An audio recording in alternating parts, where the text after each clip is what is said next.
Hey guys, welcome to this week's episode of Punch Out. Just kidding. As you can tell, this isn't Punch Out video. This is a review of the Backrooms movie.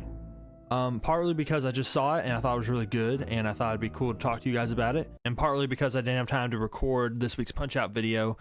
So I figured I need something to stand in place of that, and this is going to be it.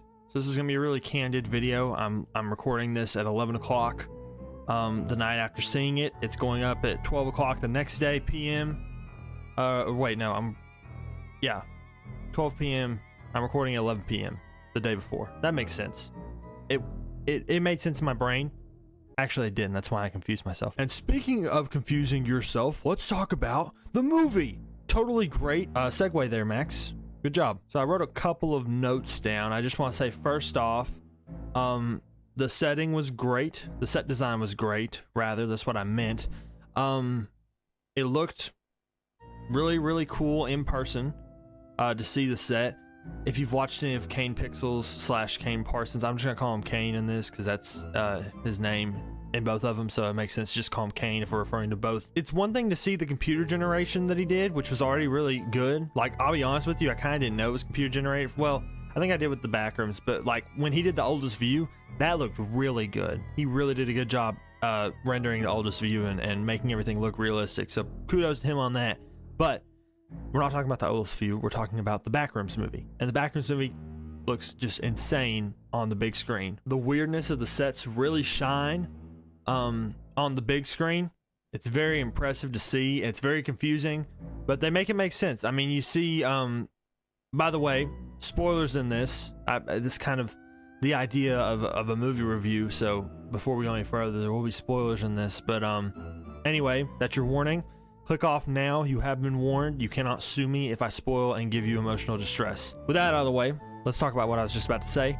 Although it's really winding and confusing and stuff, when you see Craig, our main protagonist for the first 2/3 of the movie, first go through the back rooms and explore them, and then you see Mary, I think her name is. I know Craig because he's the pirate and he's the face of it, and I remember his name for some reason, but I don't remember the other ladies. Okay, so see, I say that Craig's name is Clark, actually. Good job, Max. And Mary's name, who I had no clue what her name was, is Mary. So I kind of was more confident on the one that I got wrong than the one I got right, which is kind of funny, I guess. But yeah, when Clark goes through it first, and you kind of see how things are the first time, and then you see Mary go through it the second time, and she's taking the same route. It still feels just as claustrophobic and weird almost, even though at that point we spent about an hour in the back rooms. And it's just very welly done. Very welly done. I don't think that's the right way to use that word. In fact, I don't think that word exists at all. It's done very well is my point. So it's just, yeah, it was really tense to see, even when there weren't monsters present, which leads me to my next point. The monsters, quote unquote, I'm just gonna say monsters in a general sense. There's probably different entities. Some people like to say the word entities. That makes it sound like we're playing Minecraft, so I'd rather just call them monsters as a general term. The monsters here are very well utilized. My biggest concern going into this, which is kind of like Iron Lung, is how loosely the word adaptation is being used in regards to gameplay adaptation / in this case YouTube video adaptation.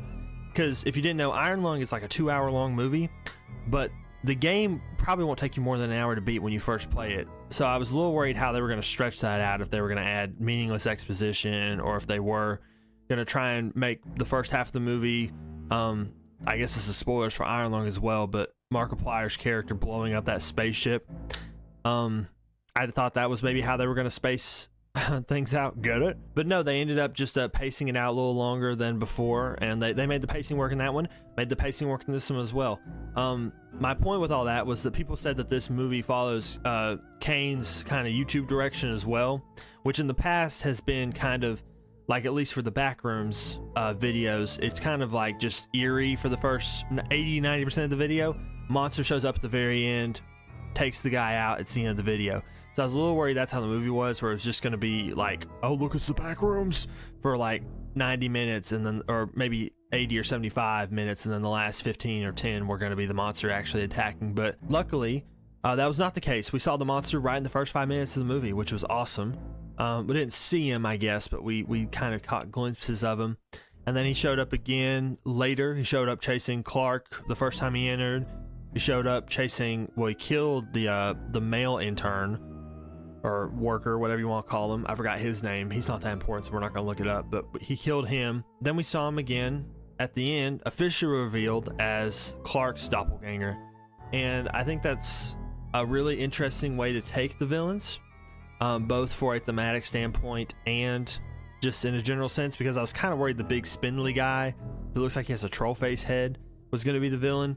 Because to be honest, that thing never scared me. That thing looks like a Gmod, like someone whipped that up in Blender in 5 seconds, and he's, I mean, his arms literally rotate on like a 90-degree axis, so it's not scary at all in my opinion. Meanwhile, these doppelganger creatures that are like these copies from the Backrooms, they have a really neat premise. They have a reason for looking weird. They do look weird in a very unsettling way. And the other thing, and I've watched some reviews, so I might be stealing this from other people, but it really highlights how the Backrooms isn't like an evil place per se. It's just a place that exists, and it's copying things, and those things just do stuff. It's not necessarily maleficent or malevolent, however, whichever word is the right one to use there. That's the one I'm going to use. It's just, if you're in there, you know, bad things can happen because it's a place. I mean, it's like the woods, right? The woods is a good place, but you can get, I mean, this is morbid, but a bear could attack you. I mean, you can swim in the ocean, a shark can attack you. It's a place you can visit, and there's dangers just like any place. So I think that's very well highlighted in the movie. Mary's escape as well. That ending scene was a really good ending scene to end on. Let's see how many times I can say end again in the rest of this video. Nice to see kind of the effects of the Backrooms. That's a really neat closing shot as well. There's no footage of this obviously because I'm just playing the trailer over and over again here because that's all the footage we really have. But when you see that shot of the memory of Mary going through these stages, that was really, really well done. Just really, it was good. I really can't say anything else except it was awesome to watch it. Very good ending scene. And that, you know, saying it's well done kind of takes me to my last little bit of this video I want to talk about. Well, I will talk about one more thing. Monster wise, that little cut at the end of the trailer where it shows Clark at the wall, that cut was so grainy I couldn't tell what it was, and it was really neat twist in the movie when the monster picked up the camera, and that's what that was from. That was a very fun element that I didn't expect to be in the movie. Speaking of the camera, good use of the analog aspect of analog horror. If that's kind of, there's people moan about don't clip that out of context. People complain a lot about people misusing words and stuff, but I think you get the general idea of what I'm talking about. Using a camcorder, the video being grainy, that kind of aesthetic that people love to see in scary media. I think they did a very good job with it. That's what I meant to say there. You know, they used it at the beginning of the movie, and I was kind of wondering, is the camera going to come back in place? And sure enough, it did. When the interns went down to the underground, to the Backrooms. Let's use the right classification here, Max. When Clark took his 2 employees down with him, and then they used the camcorder again. Really great work with that. Like I said, the monster subduing expectations was very well done as well. And they used the right amount too. I'm also glad the whole movie wasn't from a first-person point of view. That would have been not good. Like, just low-key, because it's a movie. You want to plot stuff moving forward. So they used it just the right amount. So kudos to Kane once again. Speaking of Kane, now I want to get to the more inspirational side of things. Maybe, I don't know if that's the right word for this, but I really want to make this video to talk to you guys about how cool it is, in my opinion, that Kane Parsons, this guy who made a YouTube series, guess who else is making YouTube series? Me. Although definitely not as much talent and creativity as him. He's like actually making stuff. I'm just recording myself playing games and being stupid while I do it. But a guy who is, you know, around my age group, he's younger.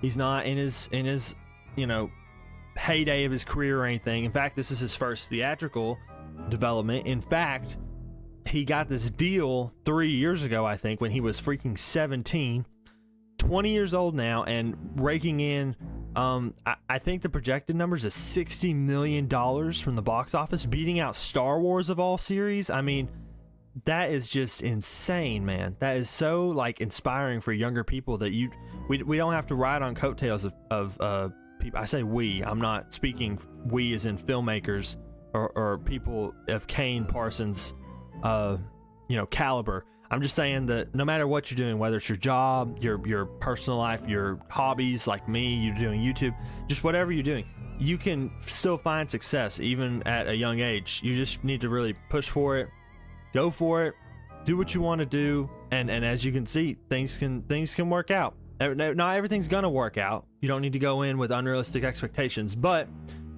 this movie right here is proof that they just might will, and that's really inspiring for me.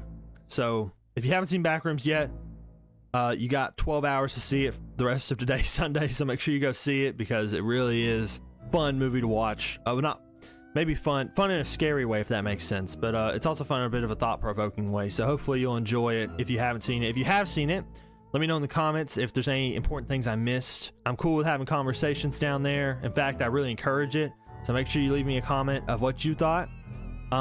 Subscribe for more gaming stuff. I don't normally do this, but Sunday's kind of my wild card day, so if I don't have time to record a video for Sunday, I do something like this.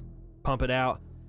That's not bad. Get it out really quick, send it out there, and then I got the rest of the week to kind of do the regular rigmarole.